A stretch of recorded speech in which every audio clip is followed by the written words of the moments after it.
Hi YouTube, welcome to today's video where we're going to be discussing our deepest confessions and deepest secrets. Yeah, anyway, without further ado, thank you for watching and make sure you subscribe to the YouTube channel.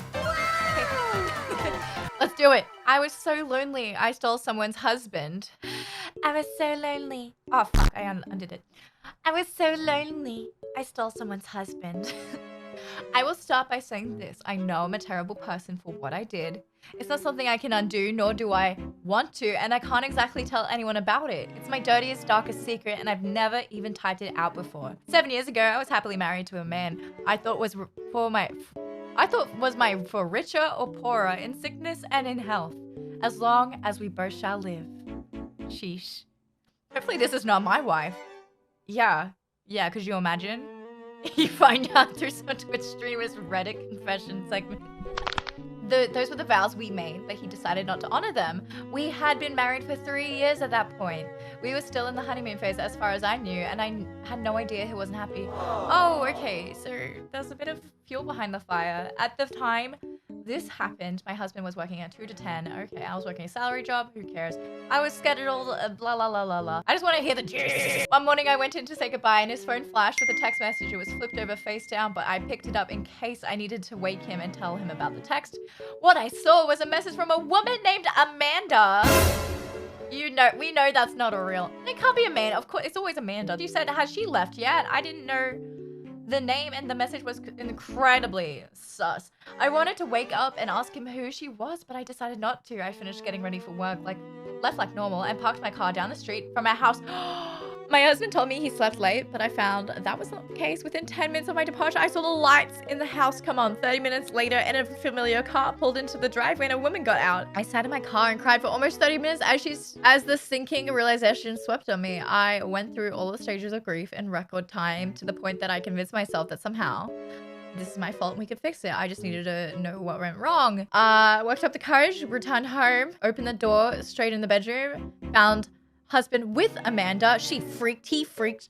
I tried to fight back. Another wave of tears as I told her to get the fuck out of my house. I thought my husband would apologize, tell me he was sorry, something.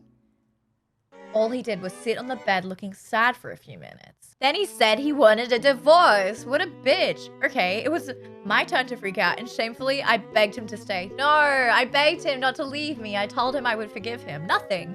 He was a brick wall, and he made up his mind. He packed a bag and left. Our marriage was over. God, I'm so pissed. I'm so pissed that she faulted. Look, it happens. I feel like it's so much harder to, in this situation than, like, you know, looking in on a sitch. Divorce is not a quick process.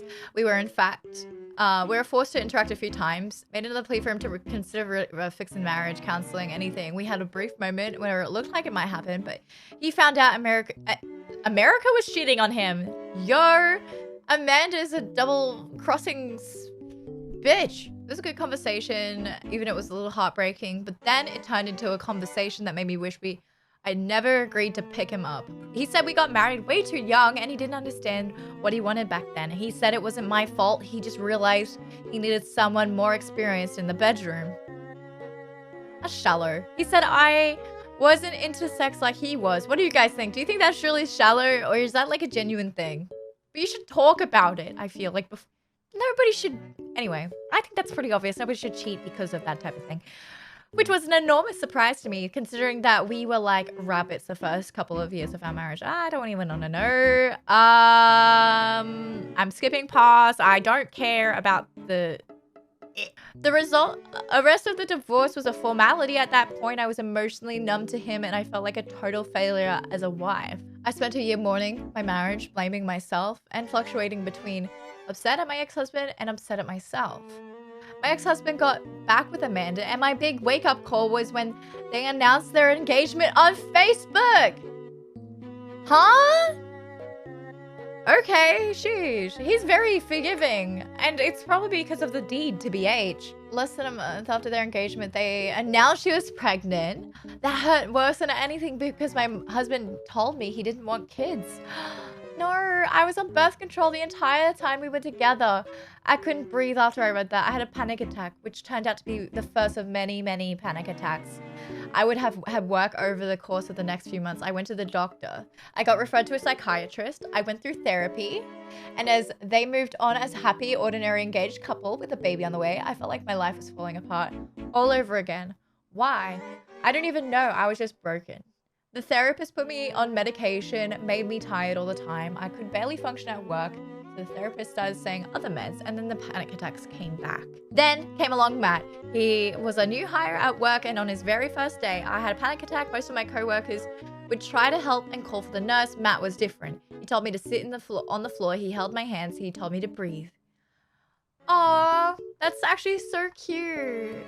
Aww. I had never been talked down from a panic attack before, but he managed to do it. He told me his little sister used to have them and gave some tips on fighting them as they were coming on. Matt and I became friends at work, almost inseparable at times. He was the polar opposite of my ex-husband, and that was probably the part that drew me to him. He was very attractive, a little older than my ex, and while he was shy at times, he had a lot of confidence. He was a huge outdoorsman, and he liked camping, hunting, fishing, etc. And honestly, it all just sounded like fun. How can you have panic attacks or worry about some asshole from your past when you're always busy? Who cares about Facebook announcements when you're off somewhere and you don't even get service on your phone? It sounds like heaven. I did the unthinkable. Something I would never have done in a million lifetimes, plus my own thought I would do. I fought my feelings for a while. I told myself it was a terrible, terrible thing to even consider. I should forget about my attraction to him. When he came into work one day, visibly upset. Oh no, she's gonna justify it. He scheduled some time off for a fishing trip with his dad and his wife, and suddenly sprung a wedding on him. The same weekend, it was a friend from college she hadn't seen in years, but she expected him to cancel the trip and go with her. Could I see things from her point of view? Maybe. But I knew how important this trip was to Matt. He'd been talking about it for a couple months. Could it have been rescheduled? Probably. Matt wasn't seeing that far ahead though. He was disappointed that she would ask him to cancel something that was so important to him, and someone's wedding that she barely even talked to anymore. I took advantage of what was in front of me and I sided with him. I told him it was unreasonable. I even went as far as to say that were women out there who would not only respect that he was going on the trip, but wish they were going with him instead of a wedding. I feel like someone else entirely, verbally shredding Matt's wife and siding with him. But I did it. That opened the door. I was someone he could talk to about all these things, and he did. The little things he didn't like, inconveniences. The normal stuff people gripe about at work or make conversations sometimes. My wife wants me to try this new diet, but I have to give up beer. There's a new movie I want to see, but my wife hates those types of movies, so we're probably going to watch that new rom-com, etc. I was right there, siding with him, inching in every further chance I got. Always aware the end game. What I was after. There's a spelling thing there. What I was after was watching Matt's marriage go up in flames so I could have it for myself, have him for myself. It was another 6 months before the opportunity finally presented itself in the office holiday luncheon. Our office did a holiday luncheon in each department. Who cares? Okay, I sat with Matt and a few friends. The topic of drinks came up. Matt declined at first, but I begged him to come and he caved. Well, 2 wrongs don't make a right. Let me just say that. Never has that ever been a thing. The rest of our work friends literally stayed for 1 drink, and I was already on the second by the time they were done. Matt was just nursing a beer and he wouldn't stay to finish it. We were all alone, and I noticed he was checking his phone regularly. So I made a joke about his wife not being happy and he was having drinks with another woman. He said she was worried that he'd have too many and drive, despite the fact he never did. I said it sounded like we needed to ask for shots and an Uber. He thought that was funny and pointed out we'd need 2 Ubers. I even, to this day, can't believe I said what I said. But my response was, not if we're going to the same place. Matt laughed it off like my response was a joke, but I guess the expression on my face gave him the fact that it wasn't a joke. He asked if I was serious, and I laid it out on all the line. I told him I had been attracted to him since we met. I thought he deserved better and wished it was possible. Matt said I was sweet, and he was attracted to me as well. But he was married. He paid for his drink, offered to pay for mine, and we said goodbye. Fuck. Could you imagine going home after that? You feel like fucking trash. With everything laid out and nothing to lose at this point, I started to really flirt with him at work. There had been some casual stuff before, but easily passed off as friend type stuff. This wasn't. This was very clear and very direct. I wanted him. And I made sure he knew that every single day. Sometimes he laughed it off. Sometimes I could see in his eyes that he was tempted. I was tenacious and determined, but tried to be sweet about it. Then we made it to the point of no return. Once again, it was a trip planned out. It was a trip he had planned. This time it was a camping trip with one of the friends. They were going to camp, hunt, and do some rafting over the river. Matt had asked his wife to go, but she didn't want to go. Also, she didn't want to, so he was stuck with either going by himself or cancelling it altogether. I told him he didn't have to do either because I would love to go with him. I could tell he was disappointed he wasn't going to get to go, and more disappointed that his wife declined, and he asked if I was serious. I said yes. He said, okay, got up and went back to work. I didn't think he would actually go through with it until he picked me up that Saturday morning. That was like the moment it became real. And a few hours later, I was officially the other woman. I was the Amanda that barged into his marriage and wrecked their home. No, Stacy, you're Stacy. Two wrongs don't make it right. Again, I'm going to say it. So Stacy, the thing he wanted that I never provided. I made sure to do everything he said Amanda did for him, which included, even though it hurt and I hated it the first few times, but Matt would never know that. As far as he knew, I loved the spontaneous, I was the woman my ex-husband said I wasn't, because I wasn't gonna lose Matt. I was going to keep him happy, but wasn't after all he was after.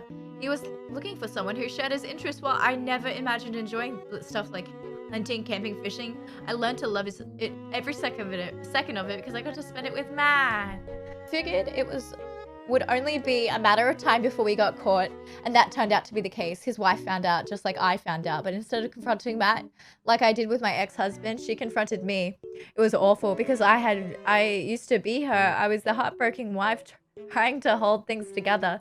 While someone else stole my husband from me, I had turned into a heartless, cruel, evil bitch, but I had gotten what I wanted.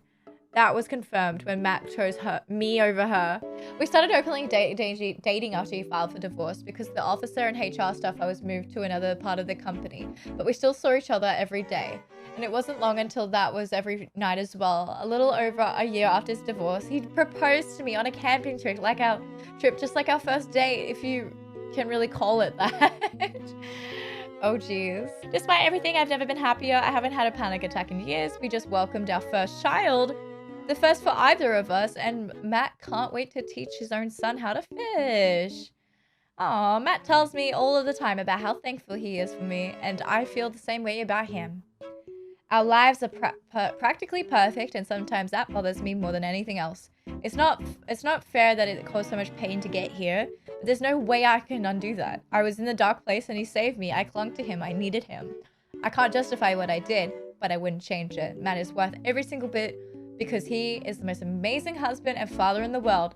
All I can do is make sure he knows how grateful I am every single day, for richer or poorer, in sickness and in health, until death do us part. Disgusting. Imagine being married. Gross.